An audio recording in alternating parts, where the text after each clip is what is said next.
Camp 9 was the first camp to be occupied at Loveday. And on the 11th of June 1941, 458 Italians arrived. They were transferred from Hay in New South Wales.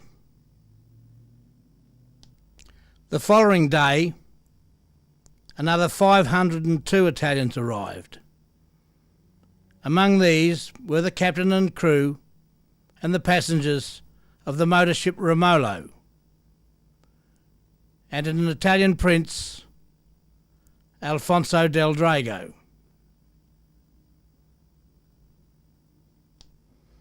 When a new camp was occupied, the internees were required to elect a camp leader, deputy camp leader, catering officer, banker, a librarian, a canteen officer, and a leader from each hut.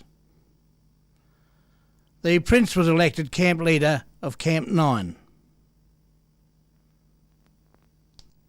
This committee was then responsible for the requests and complaints and the discipline of the internees within inside their compound.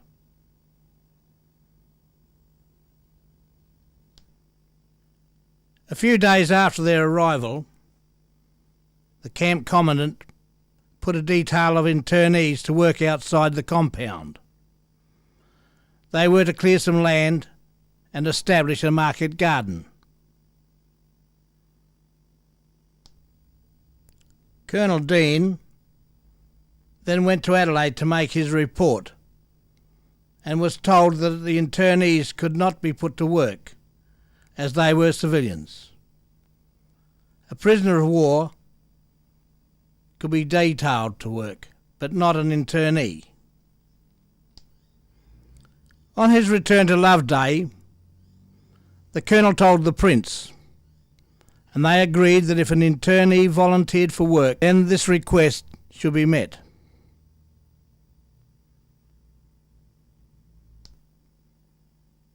The internees volunteered for work, and they cleared many acres of land. They put in their own seed nursery just outside their compound and produced vegetable seed.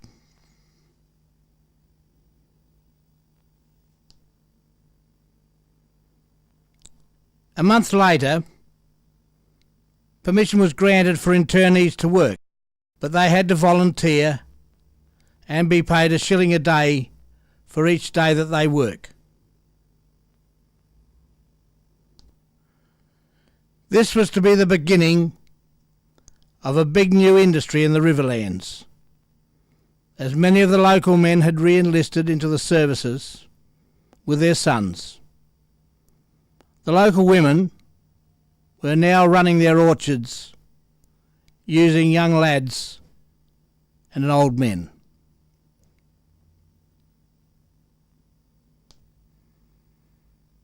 The internees cleared many acres of land and grew vegetables like you have never seen before.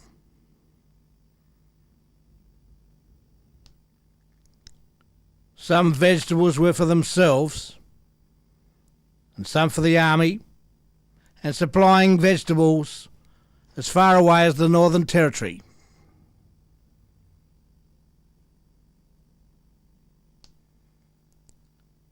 Then on the 7th of December, Japan entered the war. We were now isolated from the rest of the world, and our vegetable seed came from the United States of America. Now we would have to produce our own or go without.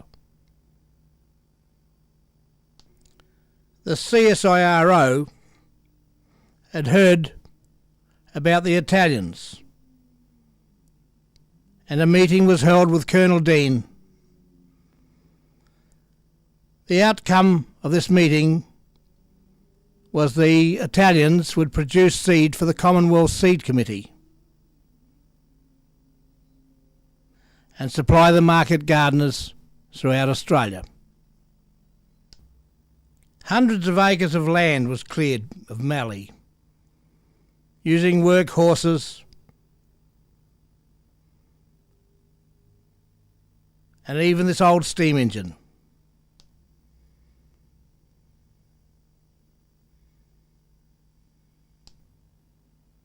Finally supplying for the seed committee 42,761 pound of seed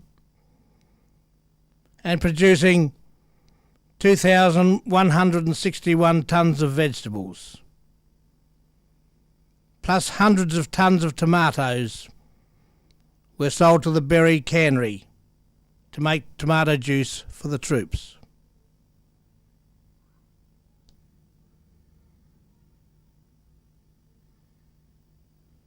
It was not all work. The Italians had their hobby huts and would perform opera, theatre. They had an orchestra and they would put on concerts in the mess hut. They had a school with interned university professors. At one stage, they put on an exhibition in their hobby hut.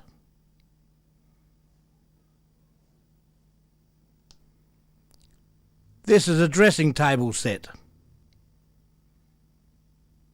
and a chess set and ornaments. They did a lot of work with wood and building model ships was another great pastime. This shotgun was made from wood, even the cartridges. It was made by an Italian interned in South Australia. He was a gunsmith. This engine was made of wood. It was made at Hay in New South Wales and taken to Loveday. It had a crank handle on it and glass portholes. And when the handle was cranked, you could see the moving parts. In the camp, there was an art school, and the internees would draw and copy paintings from the great artists. There were some very talented artists here.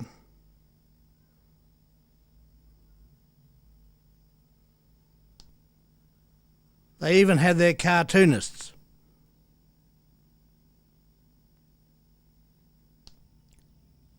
This wedding took place there. The bride came up from Adelaide, and the wedding was performed by the Roman Catholic priest, the chaplain Father Walsh. The prince gave the bride away, and Father Walsh was later drowned in the river one night while returning to Adelaide on leave. There was no bridges over the rivers in those days. The prince was called to a meeting with Colonel Dean and told that Camp 9 was to close and the internees would be transferred to a new camp 2 miles down the road, Camp 14. Some were to be transferred to the German camp, Camp 10. The internees gathered their belongings and they were ready for the transfer. And boarded the trucks.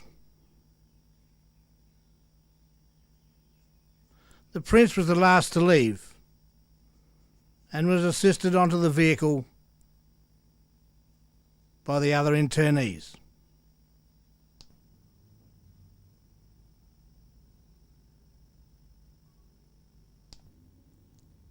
At Camp 14, the prince was not re-elected as camp leader and was later transferred to Holsworthy in New South Wales until his release in 1945. The internees remained at Camp 14 until their release at the end of the war.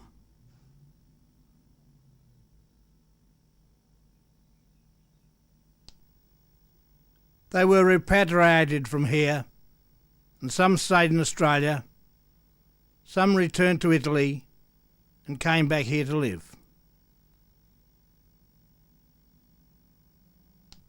This statue was made at Loveday and was at the entrance to the camp. The figures were 12 feet and represented Adam and Eve in the Garden of Eden.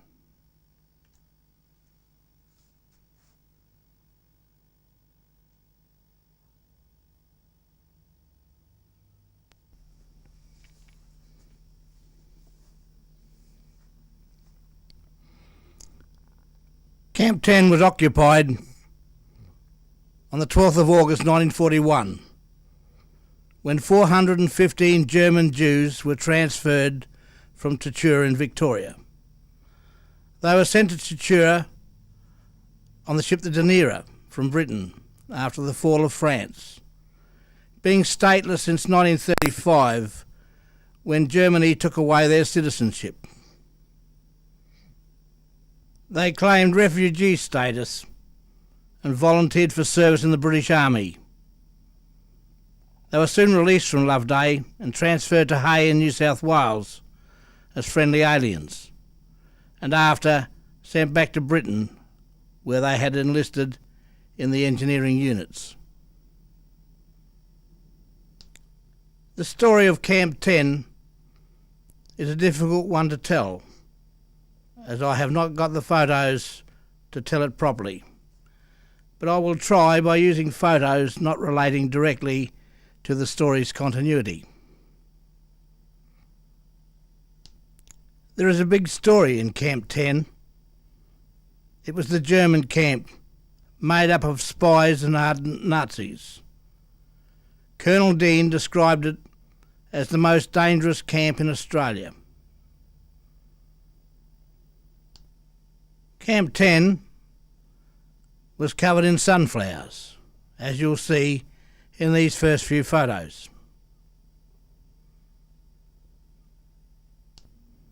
The camp was made up from Germans from Saudi Arabia, local Germans and Italians. Major Lott was camp commandant of Camp 10. He was a good man, but very, very strict. And when he told you to jump, you jumped. I knew him very well and had great respect for him. He had been my headmaster at the Blackwood School in Adelaide.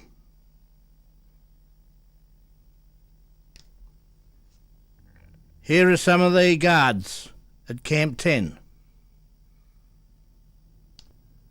For recreation, this camp had an orchestra and 2 huts were set aside for musical studies. Film sessions were organised by the Army each fortnight.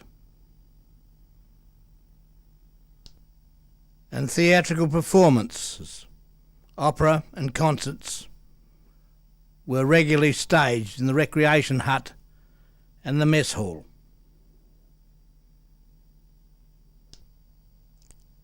They also had their illegal stills.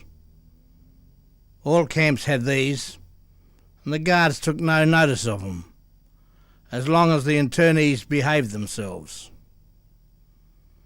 But if they played up, the still was the first thing that they found, and this was big punishment. The camp had an education hut, and courses were held and directed by 44 teachers and attended by 320 pupils.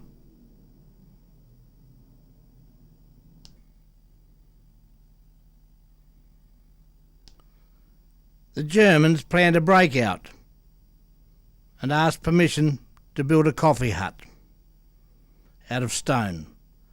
The stone was to be quarried locally in the camp. Colonel Green gave permission for the building to begin, but it was soon noticed that the building was going up but the stone was not coming from outside the quarry, and it was realised that a tunnel was being dug for a mass escape. Colonel Dean decided to let the internees continue to dig the tunnel, as they would not get into any other mischief, fearing the tunnel might be discovered. The tunnel had electric light and was ventilated with downpipes taken from the building. When the tunnel had started to get long, the internees asked for a rope so they could play tug of war. The rope was then used to drag the stones out of the holes. When the tunnel was finished, the Germans arranged a fight at the other end of the camp to draw attention away from the breakout point. These are some of the weapons used in that fight. The camp commandant, knowing what was happening, sent a detail of men to the breakout point, and the internees were sent back through the tunnel.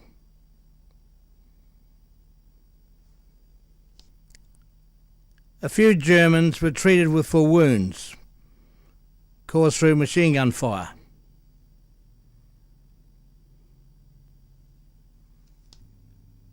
Then on the 12th of January 1944, Camp 10 vacated and the internees were transferred to Camp 14D.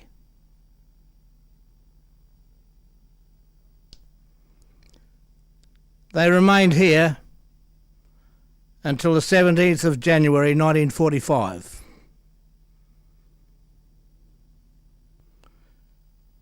They were then transferred to Chichura in Victoria.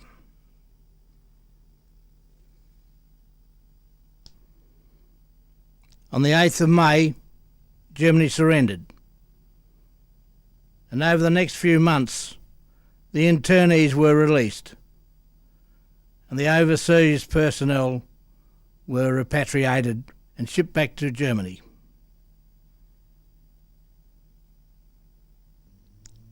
On the 7th of December 1941, Japan entered the war, and Australia agreed to hold internees, civilians, on behalf of the Free French and Netherlands East governments.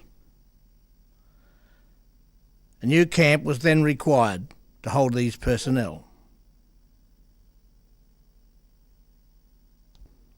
A new campsite was selected at Loveday, 2 miles down the road from Camp 9 and Camp 10. This camp was to be known as Camp 14 and had 4 compounds, each holding 1,000 men. Married men would be sent to Chichura in Victoria. Camp 14 site was a former disused airfield, and the ground was limestone under about 2 inches of earth. The area was first fenced off and barbed wire put in place.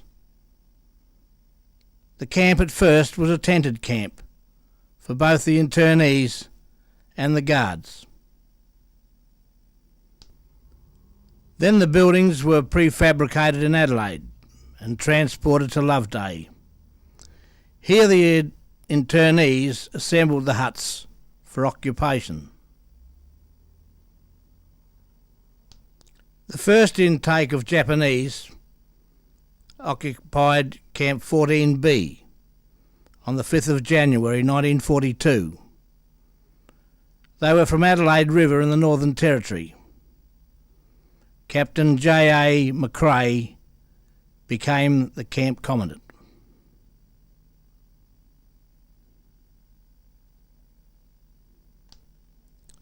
"133 German and Italians occupied Camp 14D on the 29th of January. And on the 30th of January, 538 Japanese internees from the Netherlands East Indies occupied Camp 14C.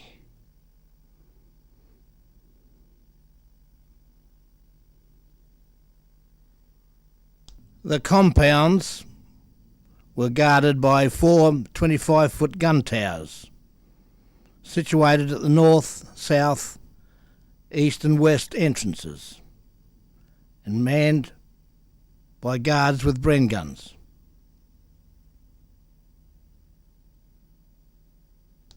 The following scenes were taken from this gun tower.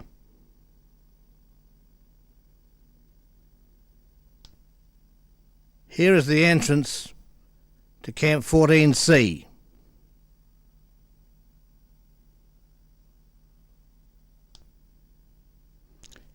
Here is the barbed wire outer fence looking south towards the poultry farm, and over the hill was the opium fields and the poppies and the piggery and the Preethram daisy. This was the main road running through the camp, running east-west. Here is the crossroad looking south. Note the machine gun tower at the end of the road.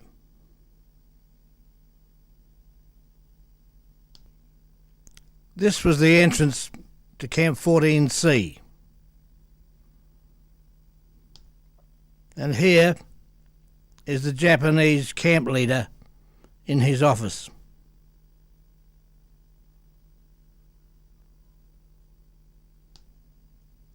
The Japanese established vegetable gardens everywhere in their compounds.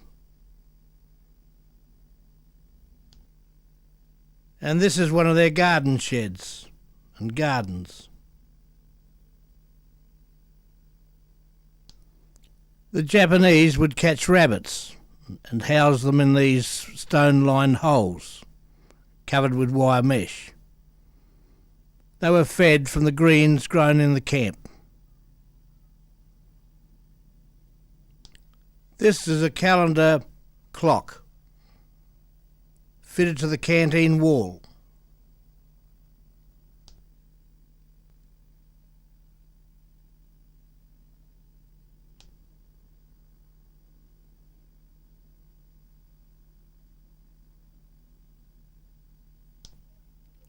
Here is a canteen.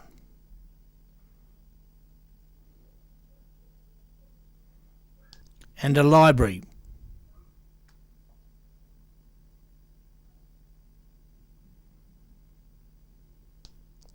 And they played their sport. This was one of their tennis courts.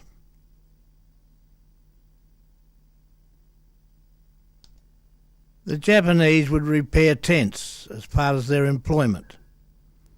Here is a tent being repaired in the garden with a shrine in the foreground.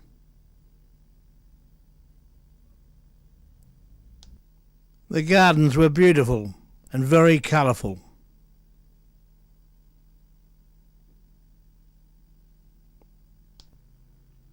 It was a very quiet place in the gardens, and many would come here to meditate.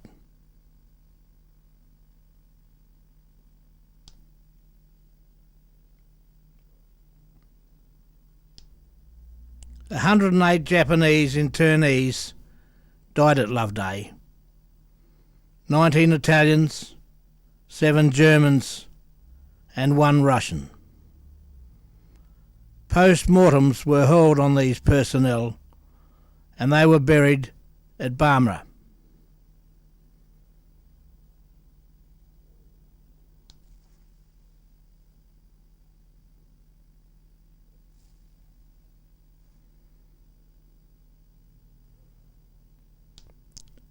Most of the Japanese died from tuberculosis. In these days there was no cure, and it was fatal.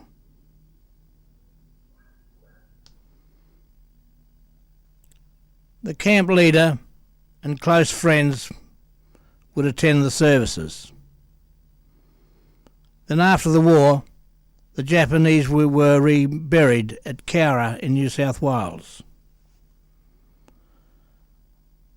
The other Japanese remained here until their repatriation in 1946, where they returned to Japan.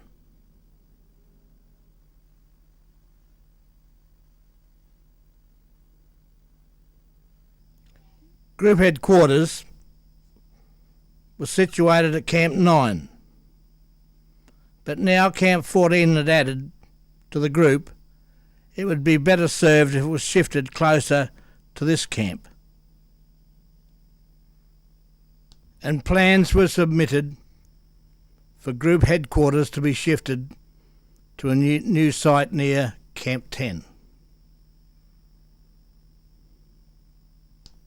On the 7th of June 1942, the new headquarters was occupied and equipped, and supplies were transferred to the new site.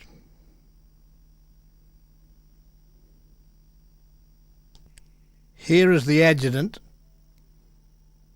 2 sergeants and a couple of men from the unit.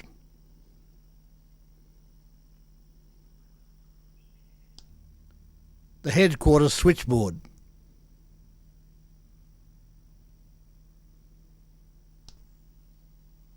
The guards would go to the rifle range at Berry for their gunnery practice.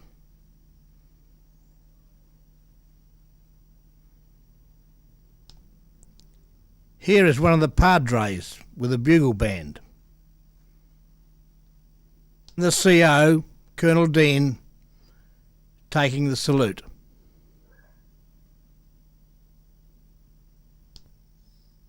This was an Armistice Day parade, and they marched without their rifles. There was a shortage of rifles in these days.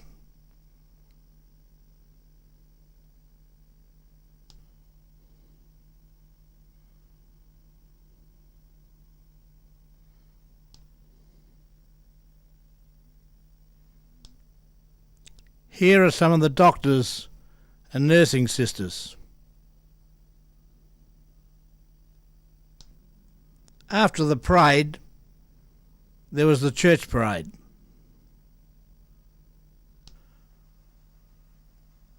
The reason for the good roll-up is if you didn't go to church parade, they put you on kitchen duty.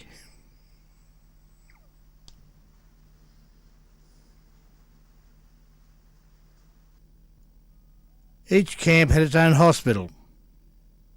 Camp 9 and 10 each had a 20-bed hospital inside their compound, with interned doctors and orderlies. And after sick parade each morning, the army doctor would treat the internees, and if required, send them to the compound hospital, where he would be treated by an army and interned doctors. The new Camp 14 had a 120-bed hospital. Also, the hospital in the town of Barmera had a ward for surgery. Before 1941, until 1946, 42 army doctors passed through Loveday, 18 army nurses sisters.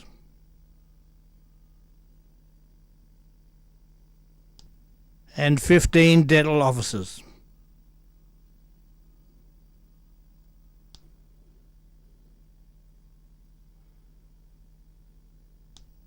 I don't know how many interned doctors there were. I knew of one spy from the Barossa Valley in Adelaide, a Dr. Becker. He was at Camp 10 and later transferred to Chichura in Victoria.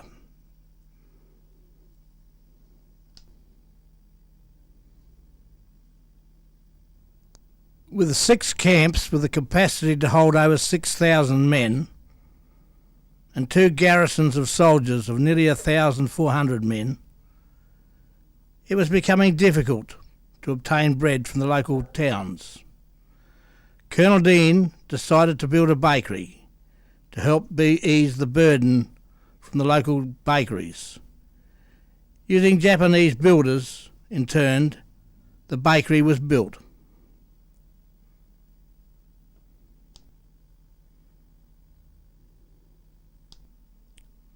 The bakery was finished, and on the 18th of November 1942, the first batch of bread was baked, 300 loaves.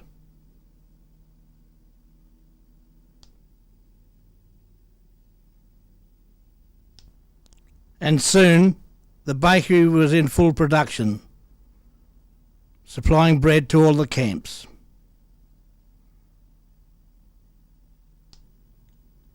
Including the garrison battalions and the wood camps. So successful was the venture, it was decided to train army bakers. And the 33rd Field Bakery Platoon was formed.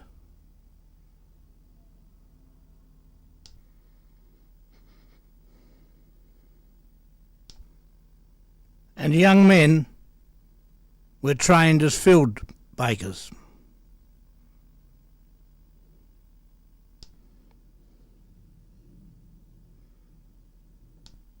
To be sent to the Pacific Islands.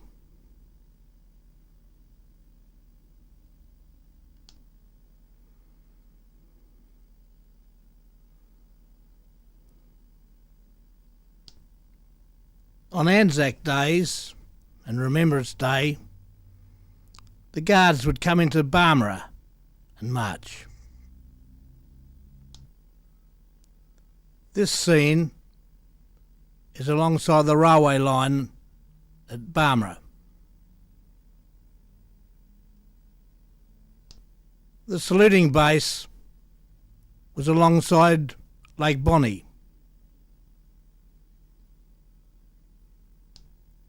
On the lake side of the town.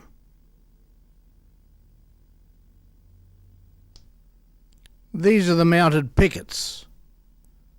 They guard the internees while they're working outside the wire. I think these were volunteer nurses.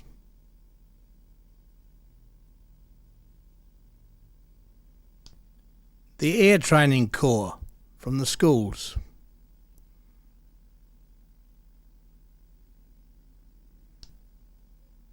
And the militia.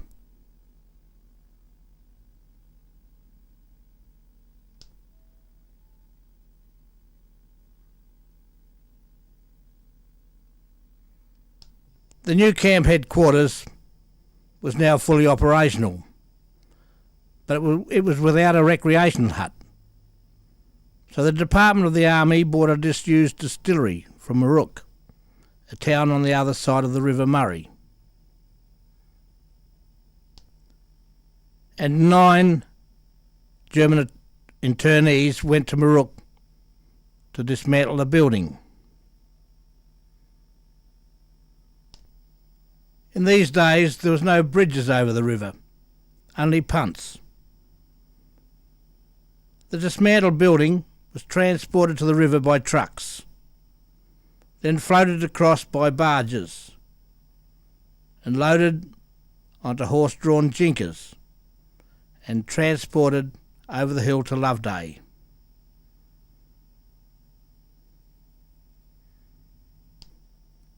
At group headquarters, a party of tradesmen under the direction of a Japanese internee from Darwin named Zumi built the hall.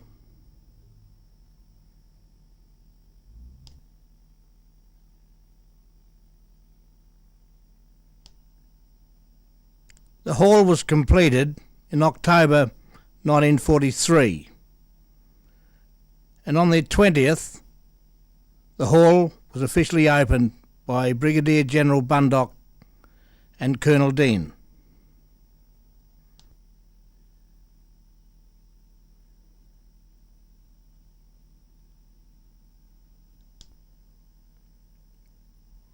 The night started off with a floor show, staged by a young couple from Bury.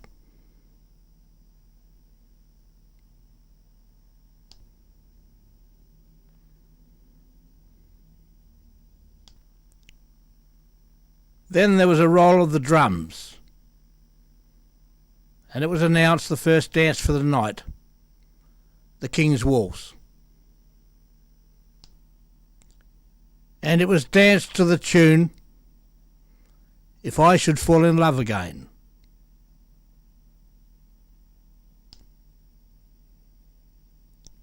And the name of the band was the Merrymakers.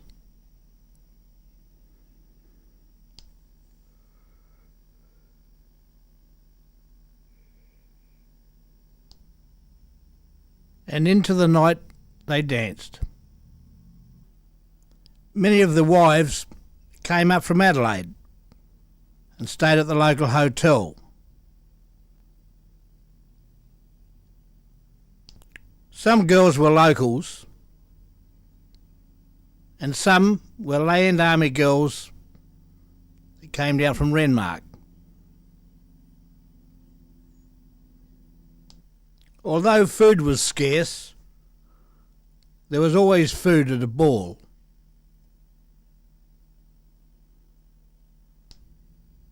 Here they are, lined up at the tea urn. The two girls in the front are land army girls.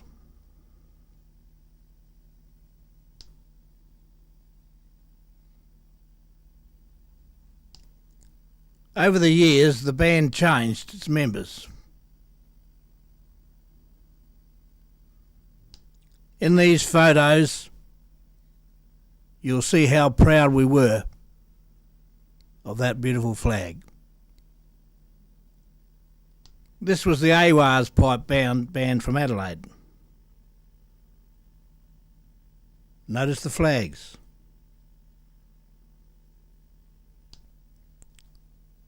This was another concert in the hall. And in this photo, it included the AWAR's pipe band and a dance team up from Adelaide, plus the South Australian Caledonian pipe band, the pipe major, Bill Nevin.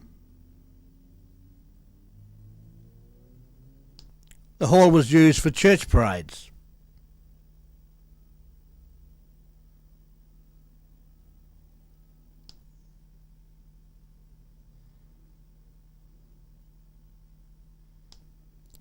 This is the hall at the Victory Dinner.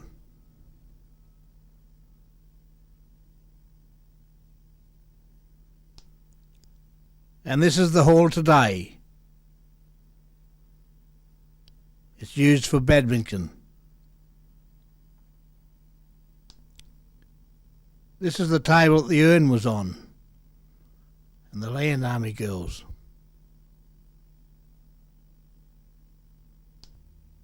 This is the stage.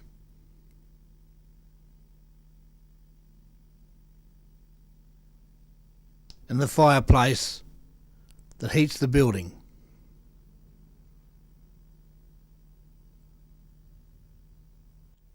The camp had nearly 6,000 internees, of which 2,000 were Japanese. The Japanese were model prisoners and keen to work. The Italians had established these gardens, but were now losing interest in the work. The Japanese helped the Italians.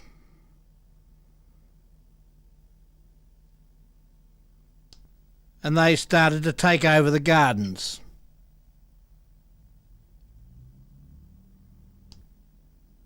The Italians still kept their seed nursery. They grew tomatoes.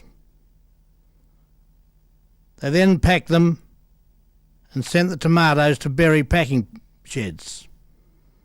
Here the tomatoes were crushed and made into tomato juice for the troops.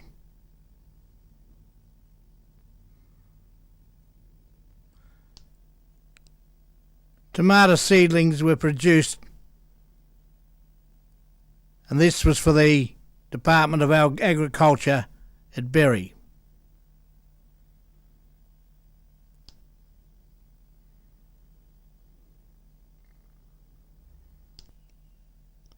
The internees were guarded by a mounted picket, and there was no escapes.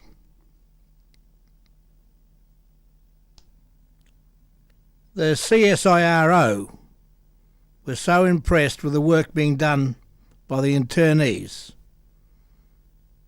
and took an interest in them.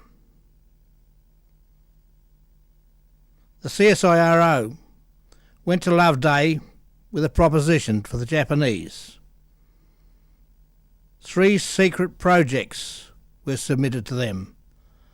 The first was to cultivate Preethram daisy, and 70 acres of land was sown. This was to be used to manufacture the mosquito lotion for the troops in the islands.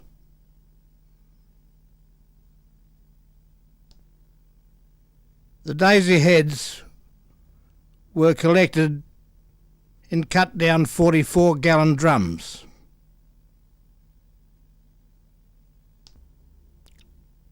These drums had handles to carry them,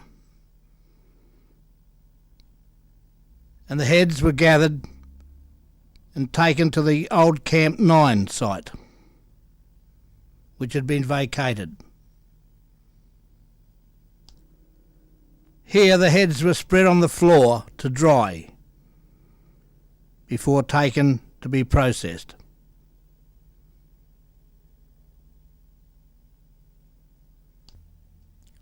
Also, 107 acres of land was cleared for opium poppy.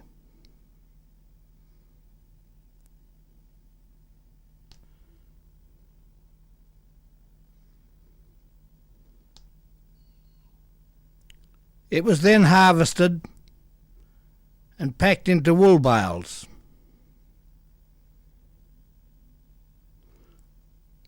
The harvesters were made by Howard Bagshaws in Adelaide. My grandfather, Clem Harvey, was the general manager.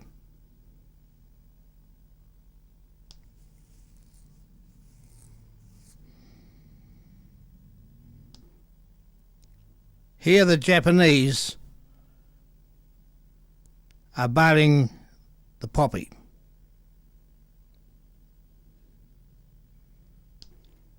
And as you can see, they were working under great pressure.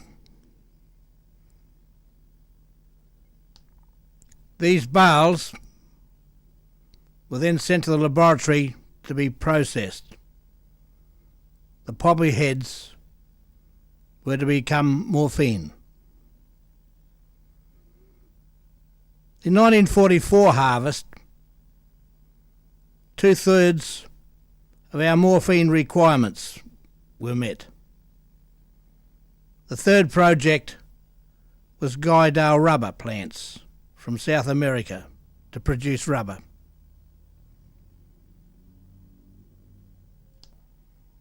The group camps started their own poultry farm using internee volunteers to operate it.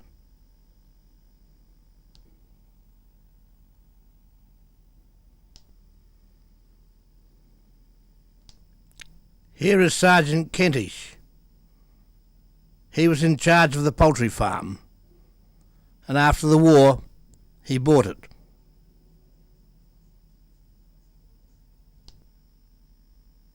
The internees at the poultry farm were Italians and Japanese. Here are some of the Italians.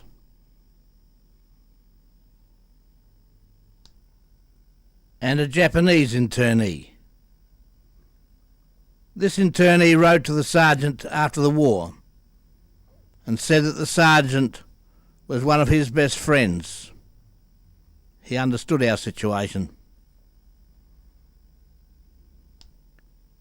and this Japanese internee cutting lucerne.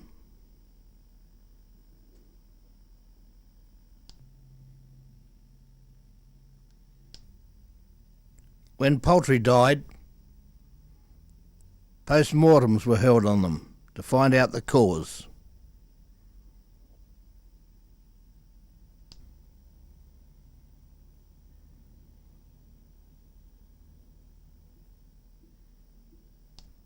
A piggery was also built, and some of it was open range. It was said to be one of the best and modern in the southern hemisphere.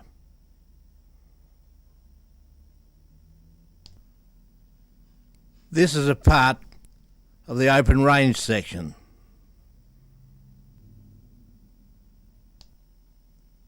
And here is a part of the enclosed section.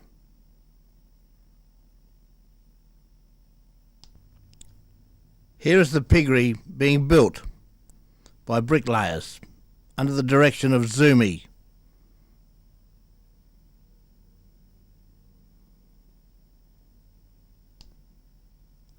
And here are Japanese preparing the food.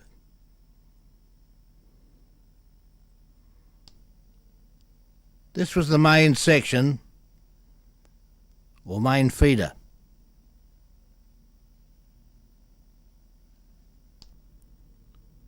And here is the finished piggery. Only ruins remain here today.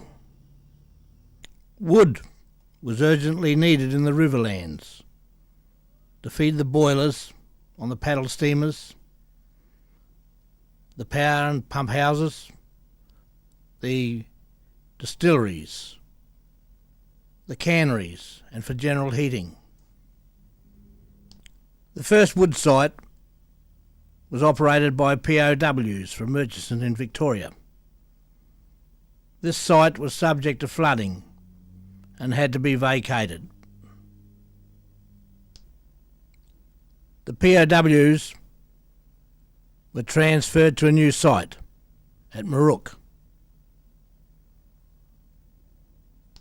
On the 21st of February 1943, the Italians were transferred back to their parent unit, number 13 POW camp in Murchison in Victoria. Then on the 1st of March, 138 Japanese from Camp 14B were sent to Marook to replace the Italian woodcutters. These were Japanese from New Caledonia, as they were free from mosquito-carrying diseases. The Japanese remained here until the 28th of January 1944. Then they were transferred to Woolanook Bend.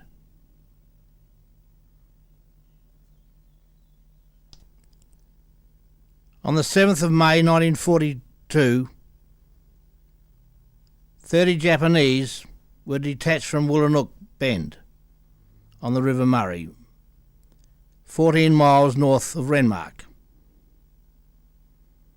They were transported by truck to Renmark, where they were transferred at the wharf to the paddle steamer the Yalonga. Later, many more Japanese internees were detached to Woolanook Bend. And at its peak, had 264 Japanese here cutting wood.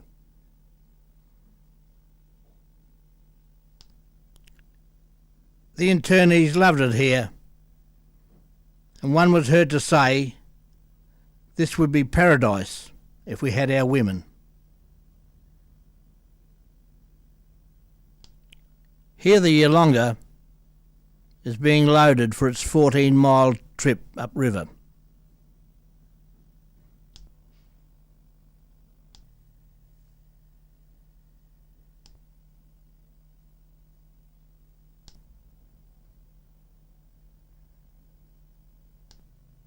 Here are some of the guards on the Yalonga.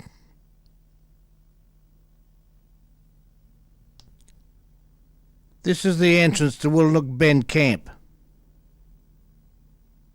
The building on the left is the officers' mess, and the water tower and the tank left of the officers' mess. The wharf is just a little to the right, and the Yolonga is turning. This photo was taken from the communications hut, and a part of the wharf can be seen. Woolnook Bend was a tented camp for both guards and internees. The hut on the right is the Hop Inn. This was the recreation hut run by the Salvation Army, a place to write letters, to have a cup of tea and a chat. This is the guard section of the camp. This is the entrance by road, and is still used today and looks the same.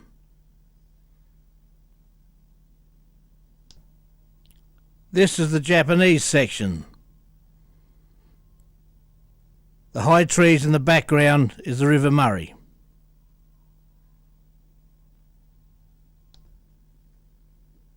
Here is a thatched roof recreation hut in the Japanese camp.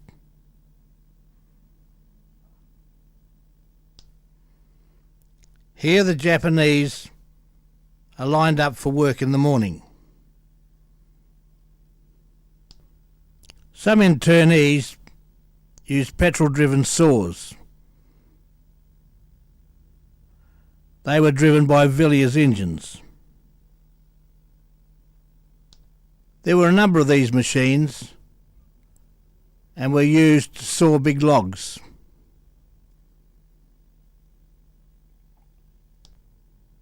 Some logs were split for fence posts. This was usually done by blasting them with explosives. The limbs of the trees was cut by circular saw, and here is the saw doctor sharpening a saw blade.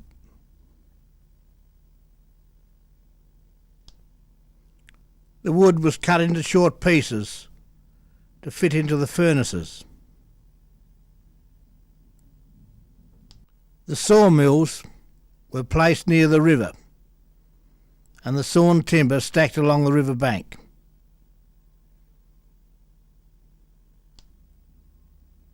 This was what they called the stump, and the client bought the wood from the stump. It was then the responsibility of the client to collect the wood.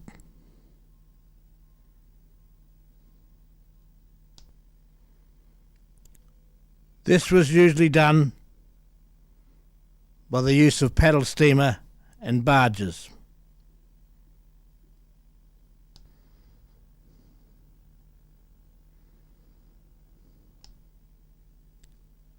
Here is a steam engine at the pump house. And a big irrigation pump. The internees worked 6 hours a day and had 2 hours for lunch.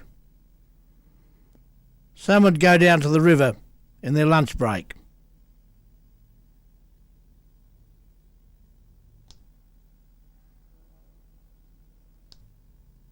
They would go fishing and swimming and boating. The internees were trusted and caused no trouble. If they did, they knew they would be transferred back to Loveday. And this is why they called it paradise.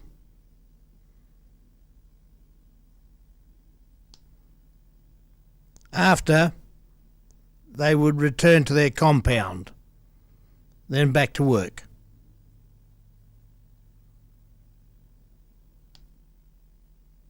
On the 6th of May 1945, Woolnook Bend closed and the internees and the guards returned to Loveday, Camp 14A. At Berry, the internees were transferred to waiting trucks and semi-trailers and taken back to Loveday, where they remained until their repatriation in 1946.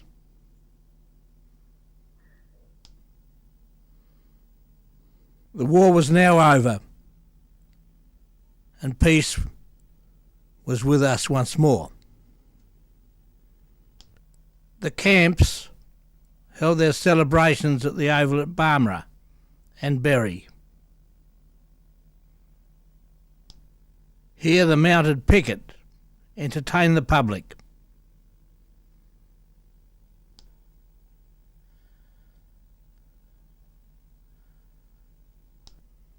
And the bands played. Here, Brigadier General Bundock inspecting the band.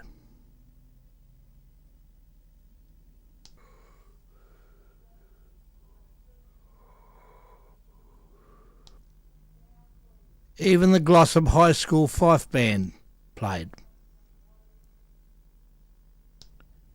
displaying their talents.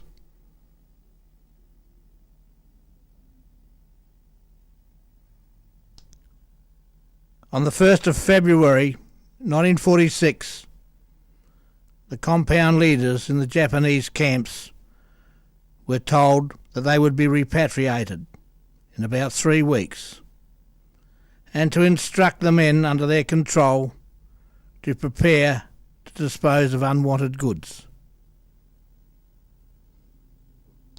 The canteen and library would close and articles disposed of. Then on the 20th of February, 3 special trains left Barmera Station.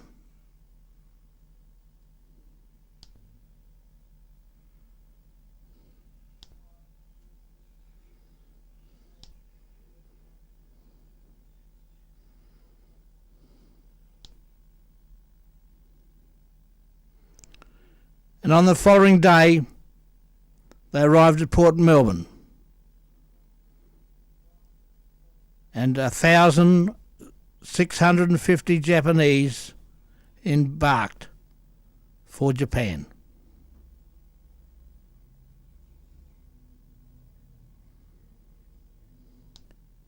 On the 28th of February 1946, the remaining Japanese were repatriated. Camps 14A and C were then occupied by 500 Italian prisoners of war who dismantled the camp for disposal.